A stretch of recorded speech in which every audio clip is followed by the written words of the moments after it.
to work on. So I do have a couple calls out. Again, if we have some volunteers for that committee, that would be great. Using this workshop as a means to communicate and hopefully again reduce the loans and at least the percentage on the loans anyway. So. Did you have anybody in mind, Mike, for the chair of that? I mean, it have to be somebody that's got some financial background. Well, I'd like to help it if we're looking for volunteers, so I'd agree to volunteer.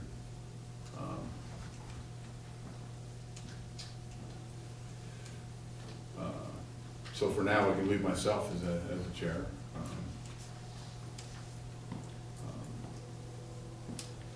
Todd, do you have anything you want to work at?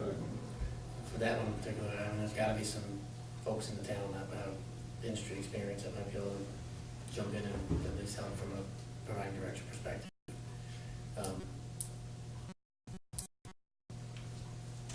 Maybe we can get some folks involved in that. Yeah. So this focus is really, I mean, I don't have a whole lot more, but that's really what I want to try to accomplish here is each one of the, either the chair boards step up and give us an update on what their committee's doing, what their challenges are, what their progress are. Again, we can use our attorney for some guidance. We can use the Association of Towns for guidance. I'm sure a bunch of us all know people in the state or links that we can go to for information. So that's what I hope to accomplish again on these Thursday second meetings of the month is either reports from the chairs or the board liaisons. Yeah, absolutely. So anyway, that's what the goal of these second meetings is. And Lou has a. I've been talking about an informational sign out here. I know that George was working on it, but I started getting in contact with Shalmont to see what the prices of their sign was. Got some information from them. I also stopped at the Rotterdam Fire Department on Burdick Street and received some information from them, the cost, and I was given a lot of suggestions from the business administrator from Shalmont as to how to go about it. And I asked Gino to look into maybe to get a grant for it, and I don't know where he stands on that right now. If he's done anything more on it. Did the school get any grant funding when they put their sign out? Pardon? Did the school get any grant funding when they put their They sign got out? their funding from Congressman Tonko, I think, gave him the funding. But I asked to look into it. And Monessen has same digital type sign or similar digital type sign too. They're quite expensive. The one that Burdick Street has, he told me it runs about $20,000. But there might be some grant money available. I did look into a lot of grants. I mean, it's very hard to find a sign grant. There really isn't one in New York State that I know of that we can actually tap into. The nearest thing that I knew of that you can actually try to get some money on is like a memorandum grant, either from a legislature, assemblyman, or congressman, something like that. You did mention it to me. Those are our best bets, really. Another idea was to tap into possibly like the fire departments, the other schools, some sort of emergency announcement, something that would also utilize the sign besides the town that would, give us a better chance to get a grant through different sources. But really, it's very limited, considering the way the state is and the economic status that the state is in right now. It'd be tough to really ask them to get anything back from them. It'd be tough. But our best bet right now would be contacting our representative. I wonder if we could tie our sign into like a 9/11 monument or something to. Something. I was thinking more on the lines like they have like an Amber Alert, like you have serious issues like for flooding. You could actually order the fire district Well, that's what the suggestion was, from the business administrator, maybe the fire departments, could utilize the sign too, and they maybe want to contribute to it for an informational sign for them, for their, whatever functions they're having, or meetings that they're having, or, Definitely. and it could be shared with the town. And even like, really donations is always, they're always, it takes a long time to accumulate the amount of money you need, but really that's the start. It really is to tap into all the possible, other departments that could utilize the sign as well. You did mention, though, that this was a part of the Metroplex corridor over here, Route 7, so. Yeah, I looked at the Metroplex, they're more into job creation, economic development, but we've never asked anything from Metroplex really, and I don't think we've ever received anything from Metroplex, so we could at least ask them and see if that's a possibility. I could talk and maybe schedule something with Ray Gillen, see if we can talk to him and see if there's any way we can, make it work with Metroplex. I'd certainly be willing to have them talk to them. So you got the sign? Actually, we secured a grant from them for the Route 20 Water District. Oh, you did? Metroplex, Yeah. yeah. So Louis, you get the sign? Those signs work very well. The business administrator said we can come down and look at it, see what, so did the fire department. It works on a satellite system. It's remote. You just can do it right from inside the building here and change it as you want. There's a warranty and a guarantee that comes with it for so many years, service contract and whatever. But it's gonna be the funding. Some of the other ideas that popped up while I was driving. And I actually asked Wes Blessing about getting a defibrillator for a town hall. And we do have, it's kind of centrally located as far as the town goes. We do have groups here, meetings, so that might be something we can get a grant for and maybe some training. I'd also like to use maybe these days and with Tim's assistance, training not only, again, maybe, for the township, using TV and the overhead here. I know I've talked to Gino and I think Dan, maybe, with Pat and I'm supposed to meet Vic Benson next week, but I'd like to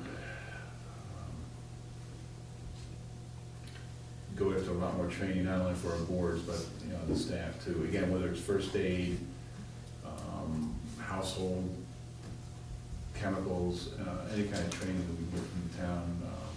I think we've got to make a connection with the ethics, get the Attorney General up here to give the, I guess they get free training.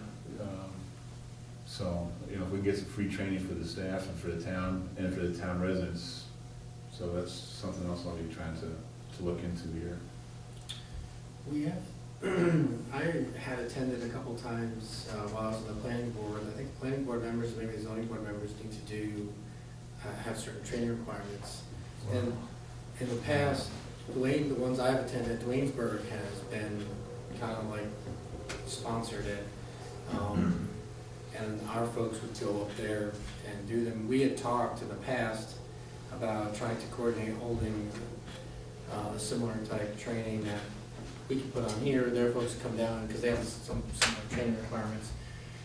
I forget the last one that they put on and I went to. I'm not sure if you were there. Steve Feeney was there from the county, and there was somebody there from the state, and we did it on a couple of topics.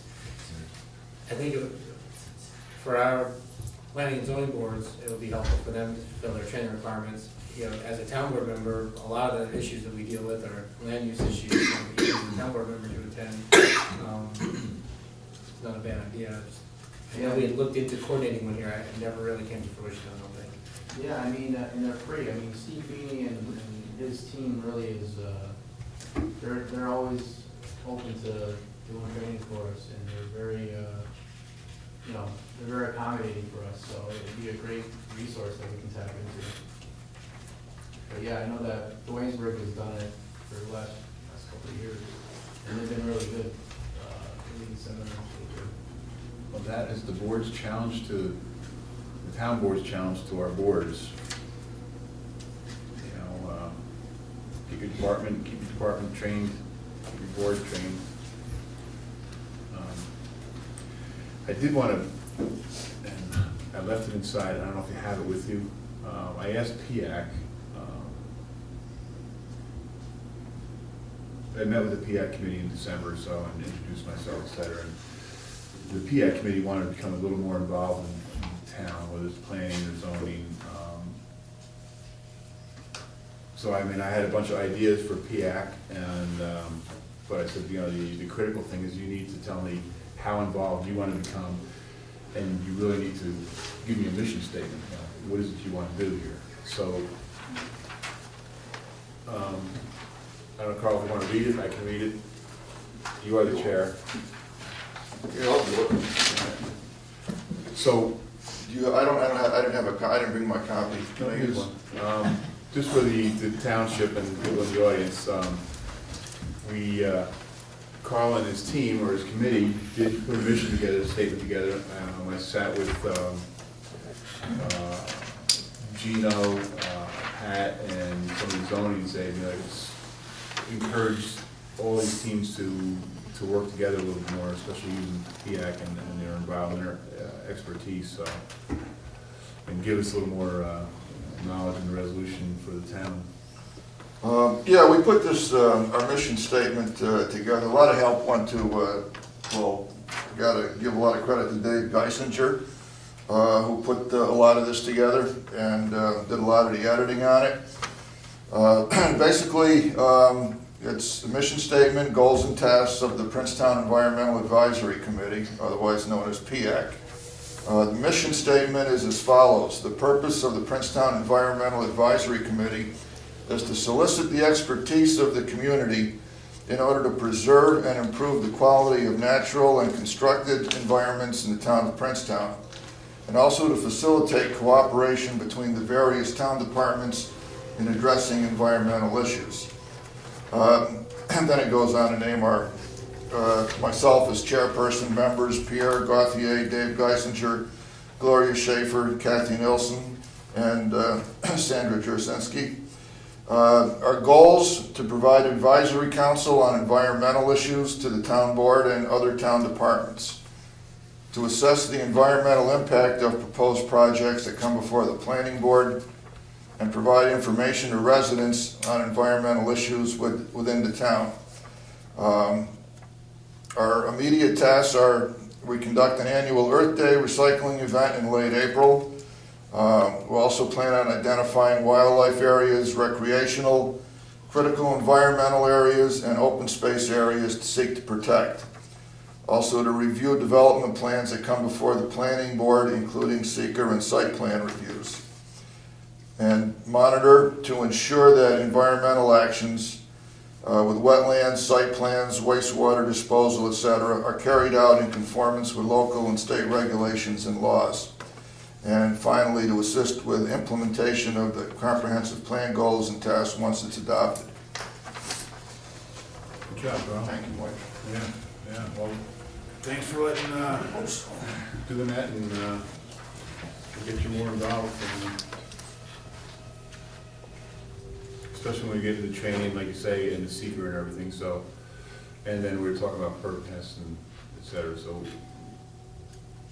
again, thanks for the effort, and we'll get it on the website. There was, go ahead, sorry. I had a slight suggestion, thinking about you and I working on some of the FEMA response, which I am interested in working on with you. I'd like to suggest maybe reaching out to Doug Thorpe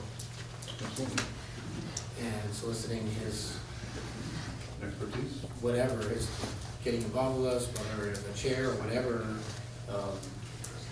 He's exhibited an exemplary commitment to this town in a lot of different ways over a long period of time, and I think he would very much, I would hope that he would be interested in continuing, that commitment that he has displayed in the past. So I'm just suggesting maybe you and I reach out to him. see if you would like to get. I think it's a great idea. Appreciate it. All right. I did have another note I found, and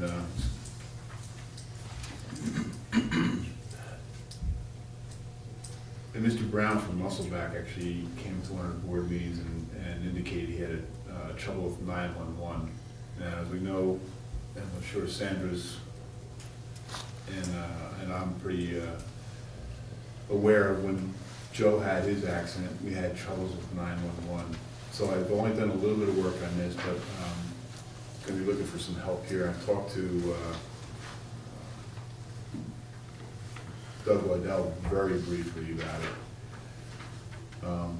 Just to give you guys in the audience, and especially the Northern District, that's principally served by Pattersonville Telephone Company.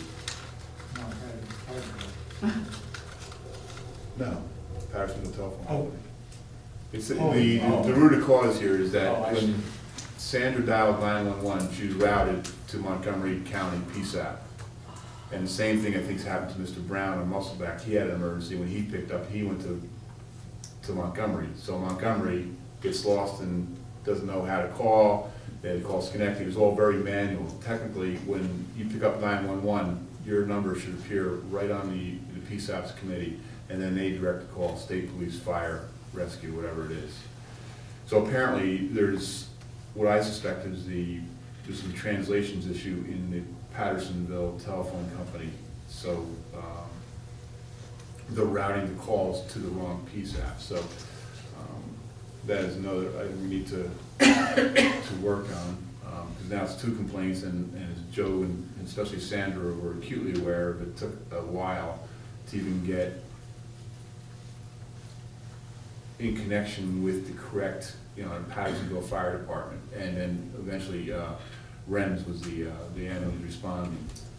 It took a really long time. I think it was like 25 minutes before anybody got there. It was a huge amount of time, but. So I'll be working with that.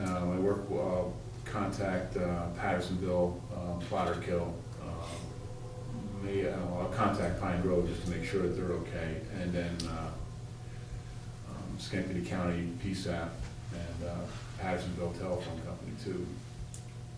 So just another item for you.